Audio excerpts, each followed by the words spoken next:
O principal tema do dia, é claro, é o discurso de Trump sobre a situação mundial, o equilíbrio de forças e a guerra no Irã.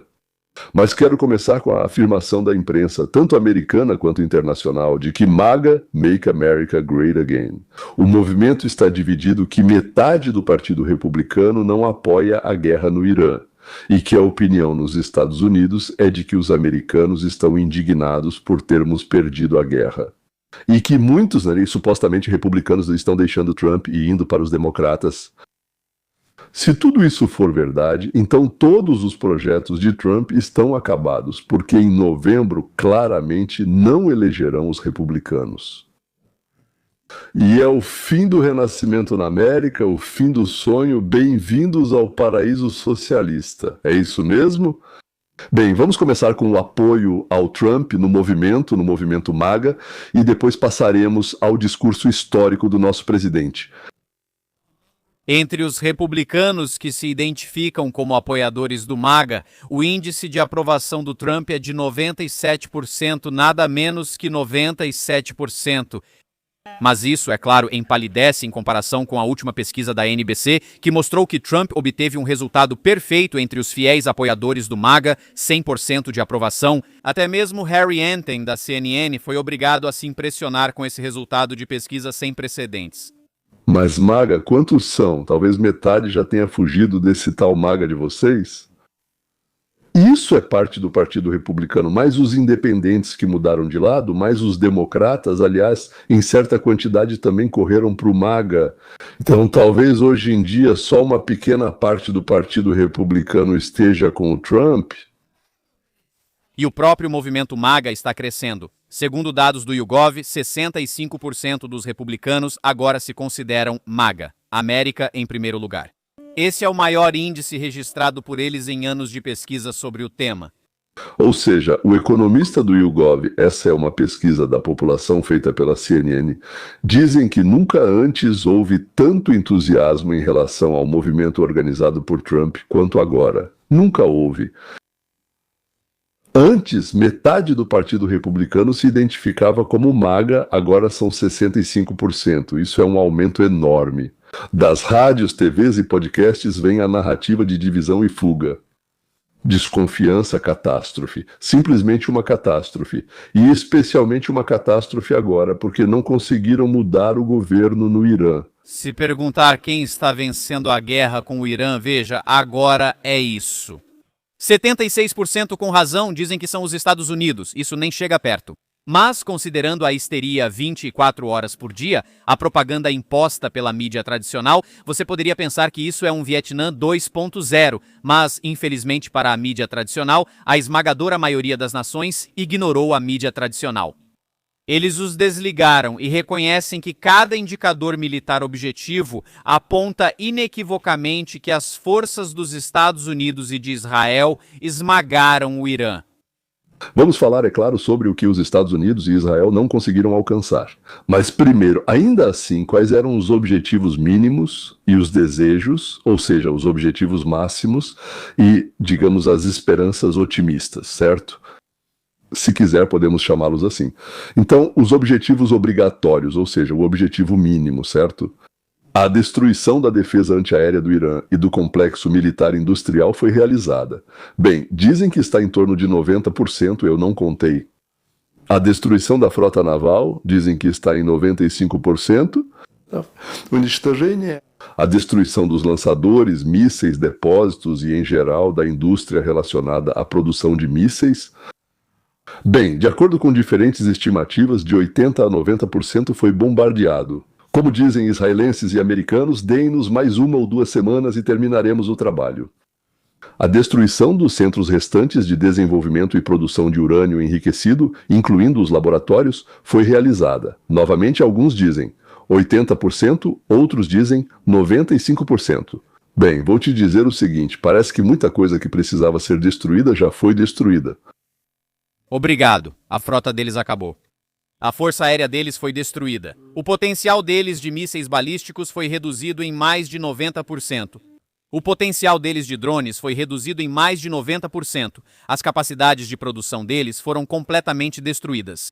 A liderança deles, dos mulás aos militares, foi completamente destruída. Nós temos total e absoluto domínio aéreo para fazer tudo o que quisermos, quando quisermos. Todos os indicadores militares são inequívocos. Isso demonstra que as forças americanas e israelenses praticamente destruíram completamente a capacidade do Irã de projetar seu poder. A primeira tarefa principal era deter o Irã, atrasar sua produção de armamentos em uma década e criar condições para uma possível mudança na política do Irã. Ou uma mudança, digamos assim, na política atual da camarilha do regime, ou até mesmo a troca desse próprio regime. A camarilha foi mantida, mas teve que agir de outro modo na Venezuela. Esse é o chamado cenário venezuelano. Mas, novamente, isso nunca foi colocado como uma tarefa principal obrigatória. Ou seja, não mudar o regime, mas criar condições. Ou, para ser mais preciso, tentar criar condições. Bem, claro, tanto para nós quanto para o mundo todo seria muito bom se o regime mudasse. Então, tornou-se... digamos, vamos imaginar como era na época de Pahlavi, ou seja, do Shah, antes dos islamistas. Ou seja, eles tinham a religião islâmica, mas o país não era islamista, não sei, é como agora, com o atual regime, com o atual sistema.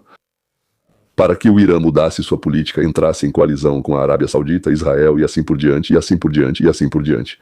Mas existiam certas barreiras que os Estados Unidos simplesmente não conseguiam ultrapassar. Digamos, o desembarque de um grande, enorme contingente, tipo 100 mil pessoas, não sei, algo assim. A ocupação do Irã, impossível, né? Sim, uma operação militar de longo prazo também. Infelizmente ou felizmente, não sei, é impossível. Os caixões de zinco dos jovens americanos, relatórios da linha de frente, onde morrem rapazes e moças de Iowa e de Montana. E Trump anunciou desde o início que seriam 46 semanas de ações militares. Já se passaram 4,5 semanas, o que ainda não alcançamos. O regime, então, talvez com outras pessoas, mas continua o mesmo. Os mulás e o corpo de guardiões da revolução continuam no comando. O Estreito de Hormuz, sob o fogo do Irã, é controlado pelo Irã.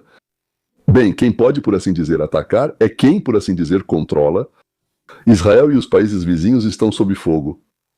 Drones e mísseis iranianos continuam ameaçando bairros residenciais, campos de petróleo e a infraestrutura dos países do Golfo Pérsico. Ou seja, o regime está enfraquecido, esgotado, retrocedeu uma década, mas ainda existe.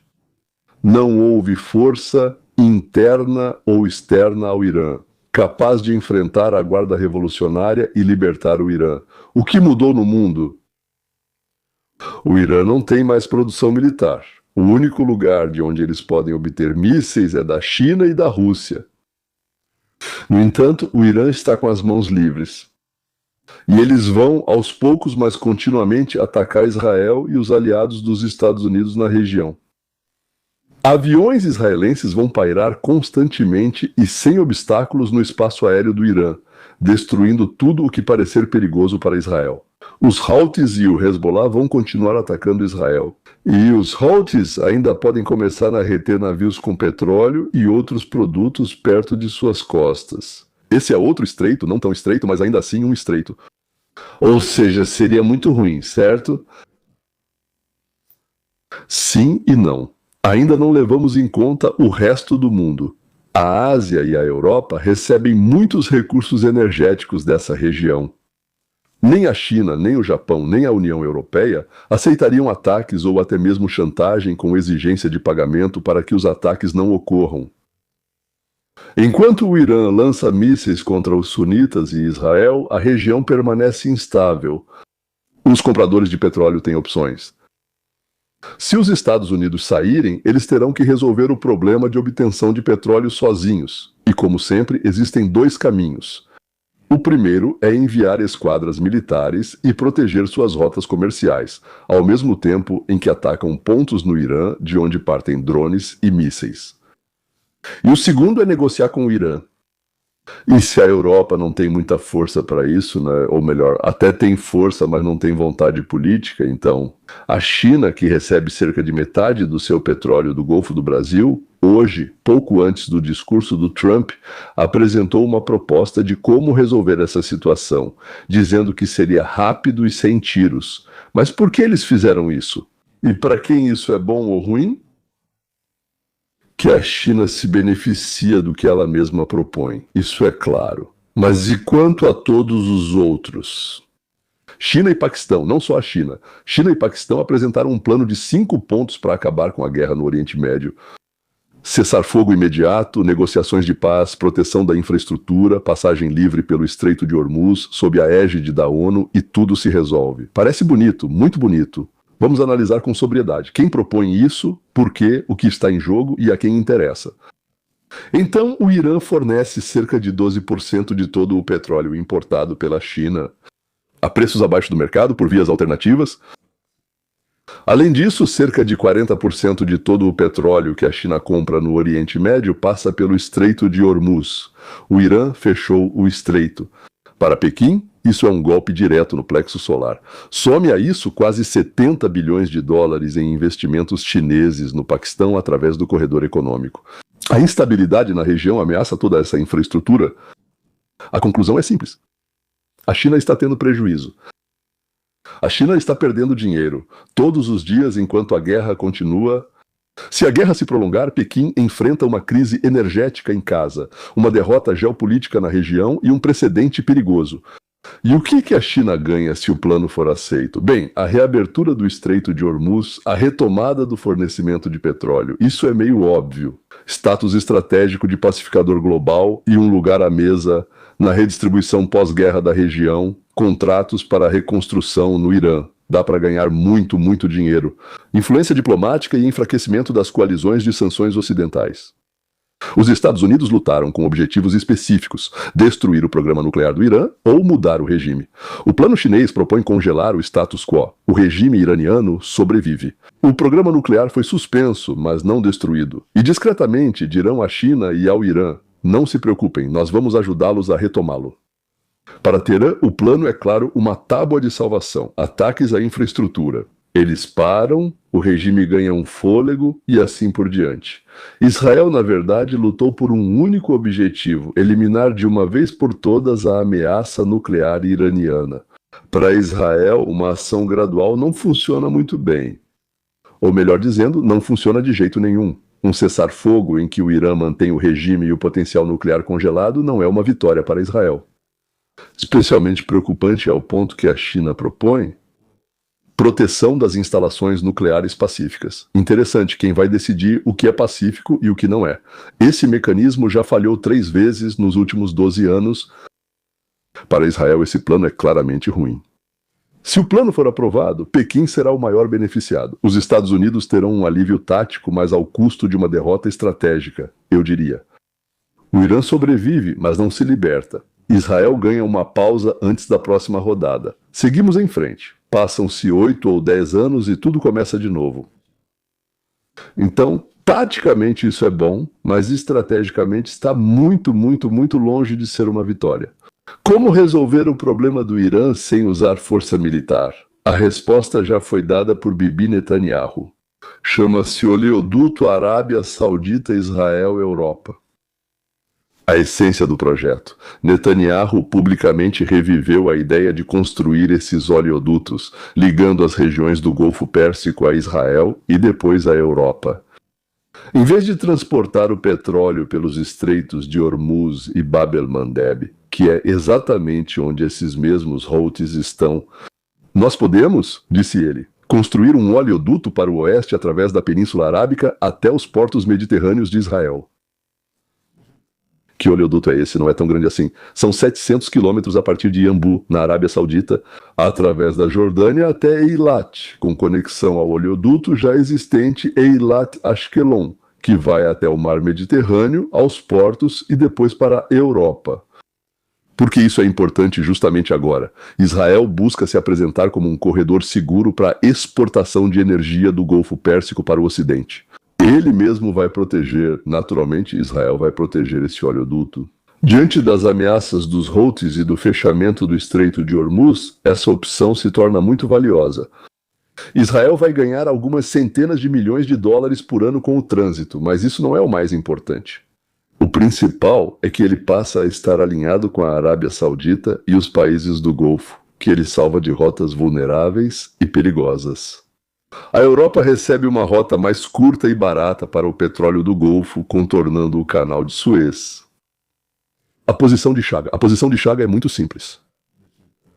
Chris Wright, em Washington, em abril de 1925, informou que estamos demonstrando grande interesse e que teremos prazer em levantar essa questão com o lado saudita. Mas a Arábia Saudita, infelizmente, diz que enquanto a questão não for resolvida entre Gaza e Israel, não podemos começar a discutir. Ou seja, novamente, tudo depende de Gaza.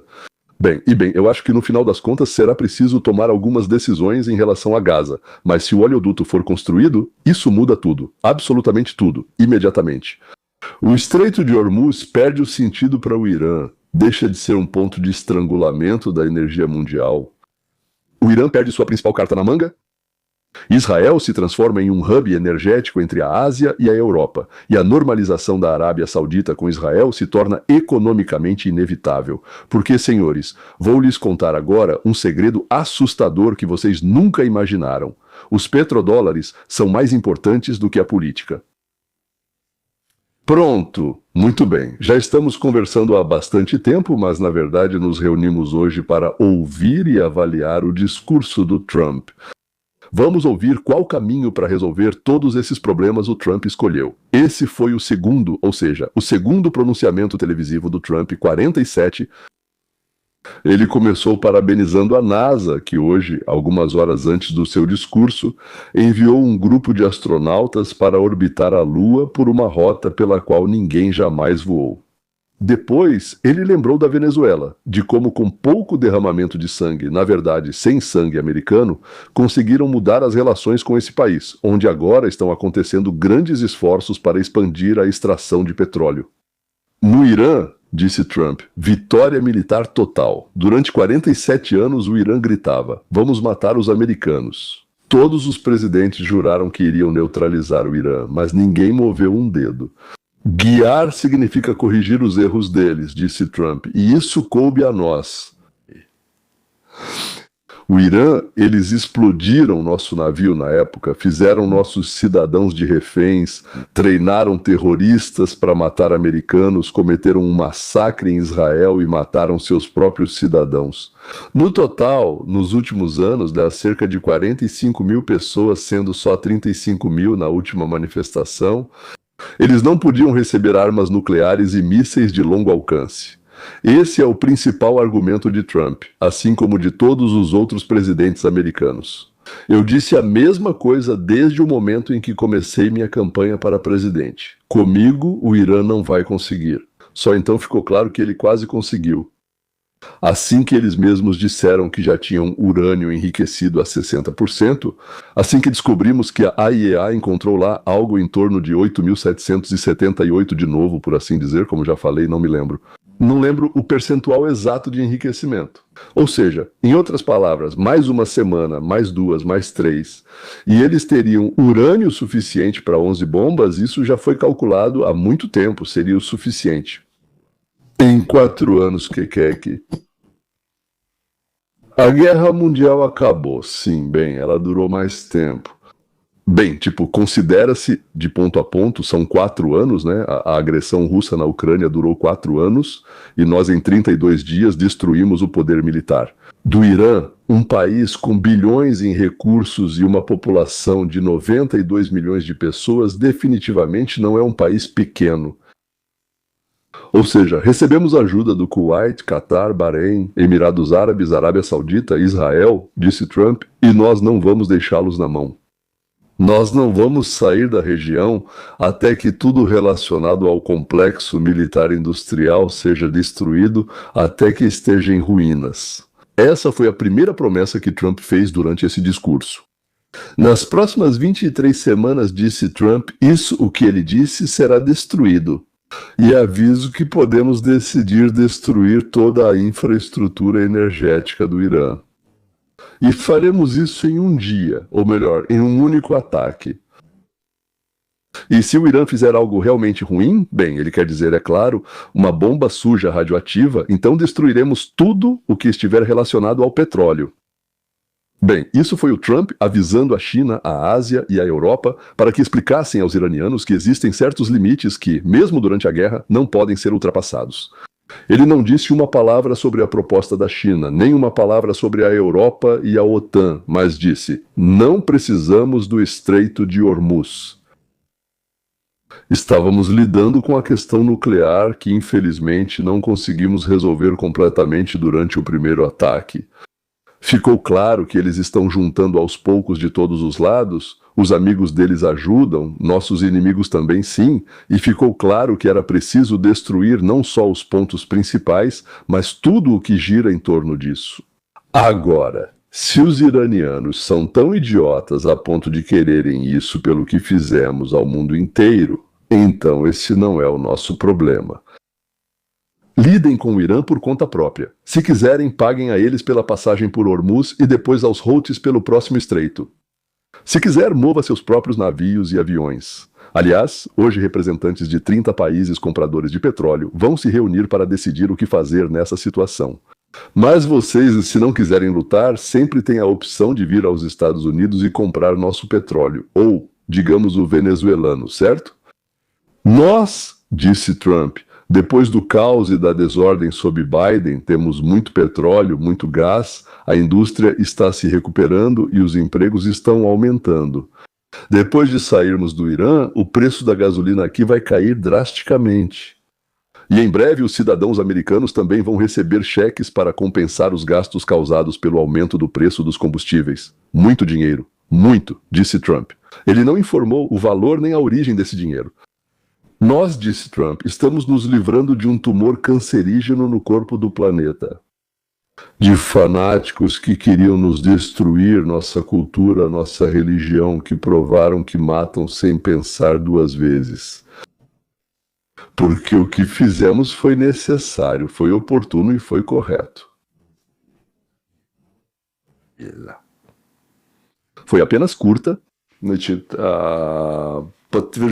algumas de suas declarações anteriores. Bem, em primeiro lugar, vamos sair até o final de abril. Em segundo lugar, 2 ou 3 semanas até o final de abril.